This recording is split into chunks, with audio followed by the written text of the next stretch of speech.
My guest again is Professor Harold Troper. Hesh, welcome back to the show. Thank you. Delighted to be here. Hesh is the author of The Defining Decade, about political identity of the Jewish community in the 1960s. I want to go into a different theme, but pick up something we left off. We talked about the importance of this Six-Day War and the effect on the making us all visceral Jews and all that. But you do something, you say something, and I can quote on page 179 about Resolution 242. And shocked me, because you say it required Israel to give up all the territories. There's no footnote on it, there's none in the resolution, there's none in the reference to the debate. Why did you write that? Or are you conscious of what? No, I'm not. Because I have to go back and revisit the resolution text. doesn't say that. And in fact, you read all of they deliberately took out the reference to all to make sure it was that allowed for some kind of negotiation on borders. Yeah.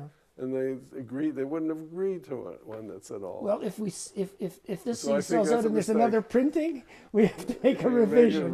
Okay. The word all comes out. Yeah. No, because I'm just. Yeah. But we all make those mistakes writing books, as I know. Okay. But I want to go on to a third element of it, not so much the internal factors that changed, the external forces that made changes in consciousness, Right. but the changing politics.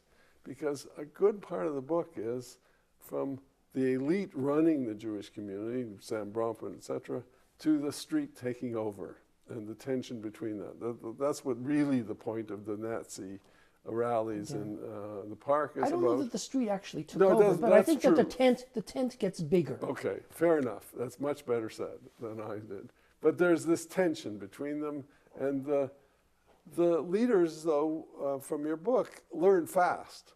They learn to accommodate to the street, particularly with the Soviet campaign. Right.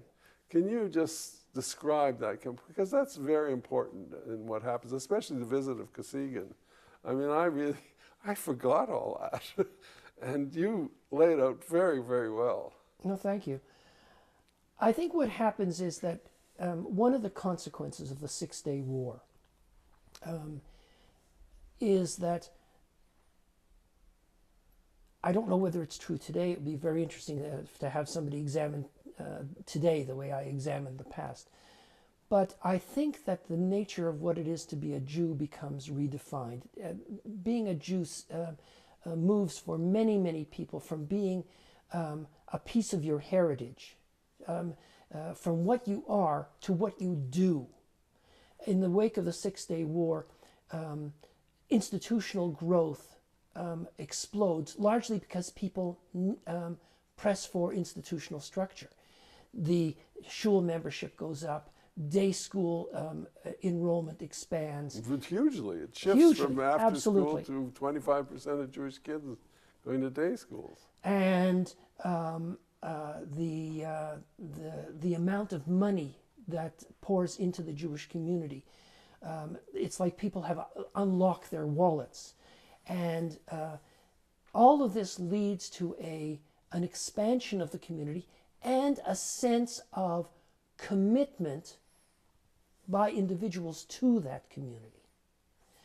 And people become more immediate stakeholders in the community, not because I am a Jew, but because I am doing things Jewish.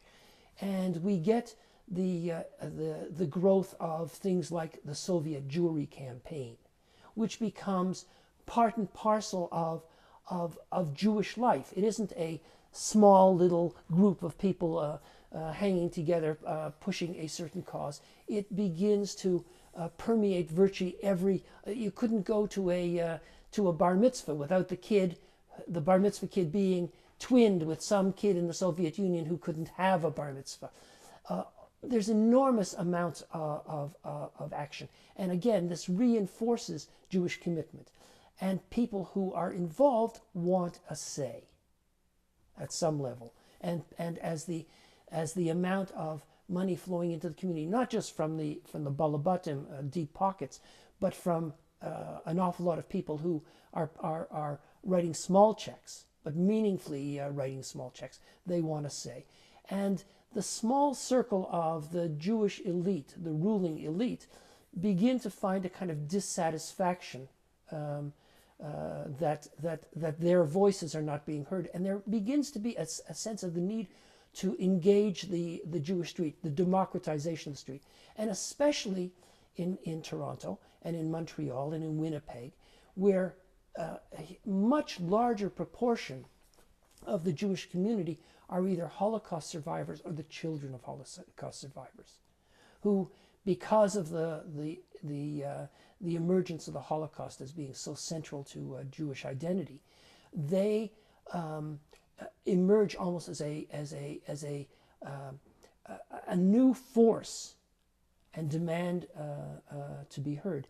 And the community has to move it. You make another point that's sort of complementary to that, but you said it in a nice way, I thought, that the mental clocks of Jews change. You say it changes from a past orientation of where we've been and celebration of that. Of the past, yes. To now, not only commitment to this community, but here's where we're going. Yes. That's a very future-oriented. Yes. I thought that was an interesting summary of what happened. And I can't take credit for that. I was pointed in the right direction by Bernie Avishai. Oh, Bernie, that's right. Who really, when I spoke to him, put it in that way and gave me a hint that there was some way in which we became reversed, rather than looking backwards to the smells, or our nose was no longer stuck with the smells of our that came out of our grandmother's kitchen, but also we had a sort of a nose for tomorrow, with a sniffing out where the Jewish community was going, and hoping that, and indeed dragging the Jewish communities, in the Jewish community and even the Jewish leadership, in directions that they had not imagined possible before. But the issues then, new issues come up in doing this. Intermarriage becomes a big issue, from a small percentage to a very significant percentage. That begins in a significant way. Obviously a complement to if there's anti-Semitism and you're in your own ghetto, very little intermarriage. As soon as you move out. Yes, intermarriage is a byproduct of the success of the organized Jewish community in beating back anti-Semitism. Then it becomes their new problem. That's right. So for them, it was a trading of one problem for another. Of course, there's another interesting thing that happens with intermarriage, which becomes even today an interesting dilemma for many, and that is that, unlike intermarriage of an earlier day, when somebody would intermarry and they consciously knowing that by intermarrying they were leaving community. Some may even have intermarried as the final step in a conscious effort to get rid of this parochial Jewishness that I'm burdened with. But for many who intermarry by the 60s and into the 70s and even today, of course, they may intermarry, but they still expect and want and hope that, whether it happens or not, that they will find and be able to remain within the Jewish community. And their sense of identity stays the same in Yeah. that sense. Well, I'm going to end here, and I'm not going to have you back, even though I'd like to have you back, except perhaps on a different topic, because I really, really think it's a wonderful book, and that Jewish groups in the city, or anywhere, because it's relevant far beyond Canada, should get together and read the book and talk about it, because it's by knowing your history and where you come from and where the shifts happen and what your self-consciousness is like in this new place, that you can begin to see things that you don't see before. And I think this book really helps us do it.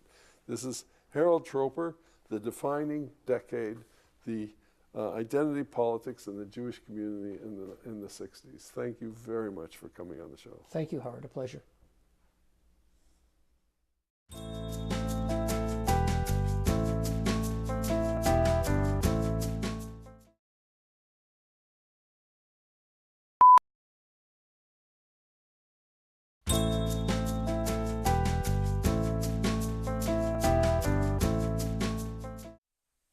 My guest is Sandy Herlick. Welcome to the show, Sandy. Thank you. Now, you're very active in the Jewish community. What role do you think the media plays and our show plays in the Jewish community? Well, I think that the media today finds every reason to portray Israel in a negative light. And every day there's a new negative image being put forth about Israel. And I think Israel in the Jewish world is our opportunity to showcase all the positive elements, incredible innovations and accomplishments of Israel. And I think that's a really important thing for the community to know about. But do you think we're not a propaganda show? We're sometimes critical of Israel. Yes, you are critical of Israel, but what happens on this show is it presents Israel as a normal country. I think that one of the comments I get very frequently when I visit Israel, which I do regularly, is, "Weren't you afraid?" And that really upsets me, because what that means to me is that most people see Israel as a country that's just full of war and terror attacks. And I want people to know that Israelis go to the beach with their children and sit in cafes and go to restaurants and live a normal life. And I want them to know that within Israel, there's disagreements about lots of things that go on, whether they're religious or political. And I think that Israel and the Jewish world communicates that. It communicates that Israel is a normal place. It's a crazy place. It's a crazy place, but exciting place. But it's quite right. When you're there, you don't notice. It's really part of the far background, the violence or anything like that. I find more often than not, if something happens while I'm there, my family or friends in Toronto know about it, and I don't have a clue. The real danger is automobile accidents. That's true. That's very true. But what about in the Jewish community here? Because we also represent this community in some sense. And we don't only tell stories about the Jewish community. We tell about Druzim, we tell about other kinds of, we talked about Vietnamese, Israeli. So we cover a little broader aspect. But again, that's showing the diversity of Israel as a country. And the Jewish community in Toronto, which is not homogeneous whatsoever. It's very different. It's diverse, lots of different opinions, people doing all sorts of different and interesting things in many different areas of the community.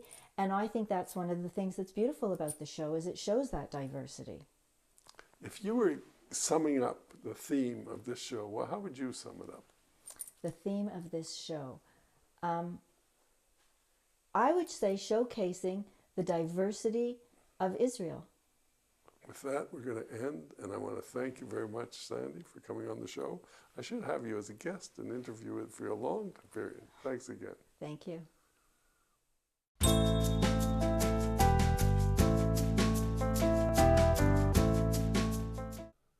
Israel in the Jewish world values diversity and equality, explores cultural strengths and struggles, and promotes understanding and acceptance.